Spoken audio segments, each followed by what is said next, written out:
Good morning, everybody. My name's Dan Simmons. I'm a research director at Caretta Research, and I'm here to share some ideas and strategies for building user experiences to get ahead of the competition. So, no news, it won't be news to people in here, but we've reached peak OTT. So subscribers aren't really growing anymore. We've moved from a period of 20% annual subscriber growth to a much slower growth rate of 2% annually, right? And this is why we're seeing things. All my fonts aren't quite working exactly as expected. But yeah, this is why we've seen streaming services trying to adapt to this environment, the introduction of price rises, ad tiers, credential sharing kind of crackdowns, right? All of this of trying to extract more from a customer base that already exists. And it's been quite successful. The revenue opportunity is pretty strong across all business models that we have, right? So we see, let's get through the animation here. So we see FAST is a small opportunity, but is growing at nearly 40% a year. We see AVOD services.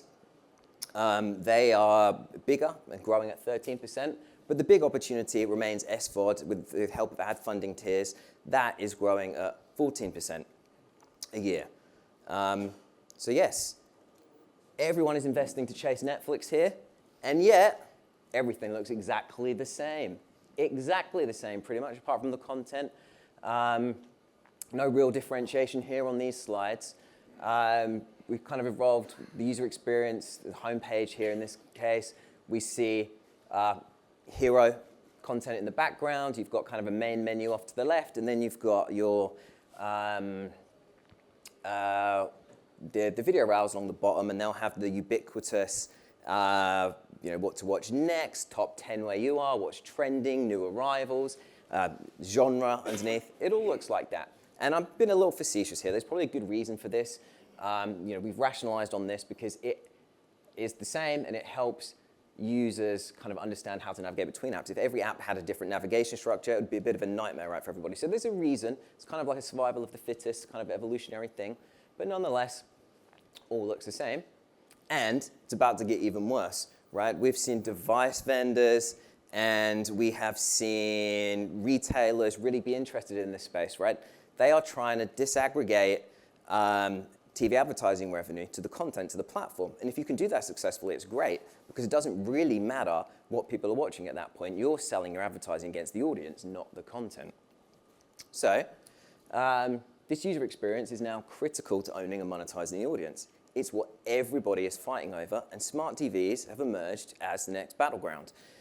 This would have been a really boring thing to talk about a couple of years ago. We would have been saying, well, it's Samsung, LG, and this fragmented Android TV ecosystem, right? But in recent years, this panoply of new entrants have entered the market, and it's become more competitive. So we've got device makers, we've got operating systems, and retail media all really competing with broadcasters to control this main screen. So how do you fight back? Well, device category is the first step. It's key to that whole thing. It sets the boundaries for what you can do with user experience. Now, if you're a fast channel, you've got kind of the lowest level of control over user experience. Really, you're limited to how you curate the content and present it to your viewers.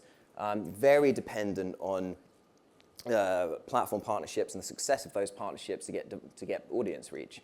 Of course, if you're an app, you've got much better control over the user experience, right? You control everything that happens in your app, but only once someone's opened that. So your app needs to be discoverable. From the main user experience, the only real way to fix that is with marketing.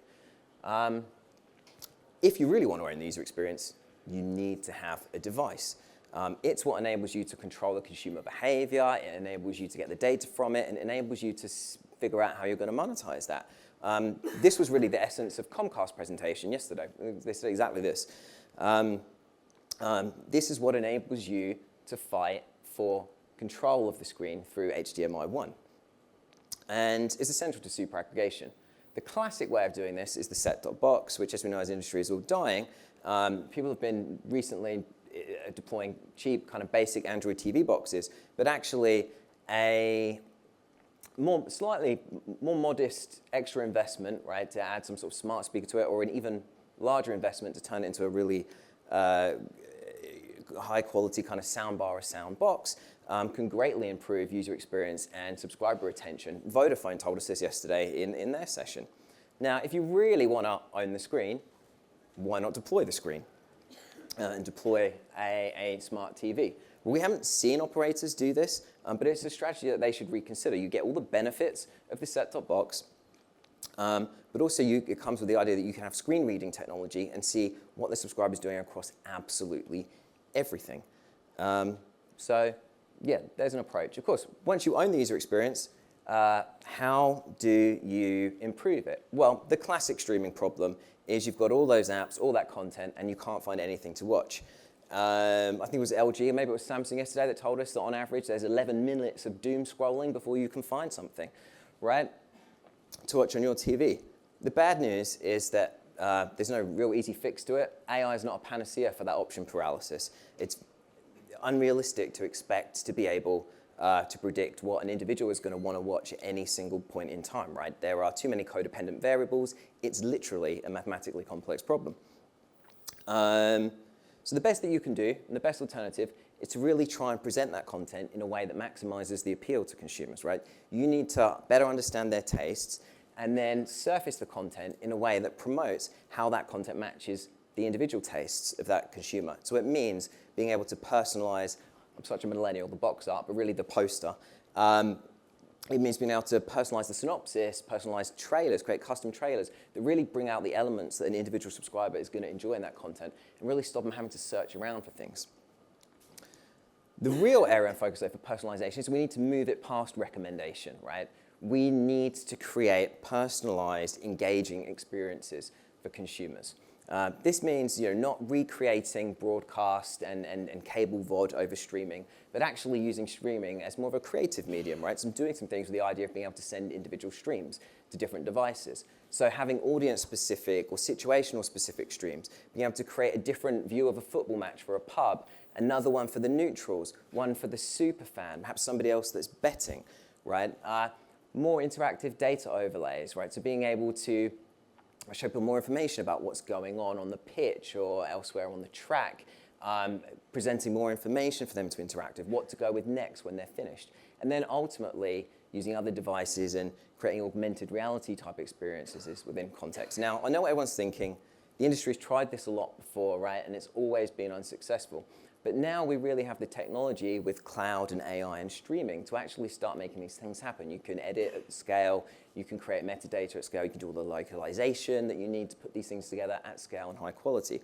And it's worth doing because consumers value and will pay extra for high quality immersive experiences. We had Ties from IMAX yesterday tell us that they have 1% of cinema screens, but 20% of the revenue. All right? And while we're talking about revenue, the user interface is a serious opportunity for ad revenue, right? And shoppable TV, which we heard plenty about yesterday as well. But it requires thinking beyond video, right? There's only so much in-stream inventory you can create without annoying customers and turning them away. But we're really only at the beginning of what you can do outside of video. So what you can do with banner ads, what you can do in the pause screen, what you can do in the user experience, plenty of opportunities. It's real greenfield stuff. We're only at the beginning there. So yeah, that's sort of good. Hopefully, good ideas, Dan. But where should we invest to advance our user experience strategies? This is key to all of it, right? First, let's look at where investments are currently being made. And I apologize for this slide. It's very difficult to read, so you might want to download the presentation afterwards. But generally speaking, we've seen investment growing in things for creating more content, right? So we've seen investment in sports tools. We've seen investment in cloud storage. We've seen investment in production asset management, media asset management, so that's managing finished assets. We've seen it in visual effects and graphics. The other area where we've seen big investment is in things to improve user experience. So you can see fan engagement's grown. You can see user lifecycle management and billing tools have grown investment. We've seen localization. In fact, apps and UI be large and growing as well. But at the other end of that, we've seen investment in linear delivery and the CPU associated with it decline. Staying on that thought, and my early things, we've seen devices really suffer huge underinvestment from the industry. The market for set-top boxes, annual spend by pay TV operators on these has nearly halved over the last 6 years. And what that means is that we've been left with an installed base of fairly low functionality, very generic Android TV boxes. Pay TV operators have critically underinvested in a tool that would enable them to successfully transition to aggregation. In fact, some have even tried to move away from boxes completely.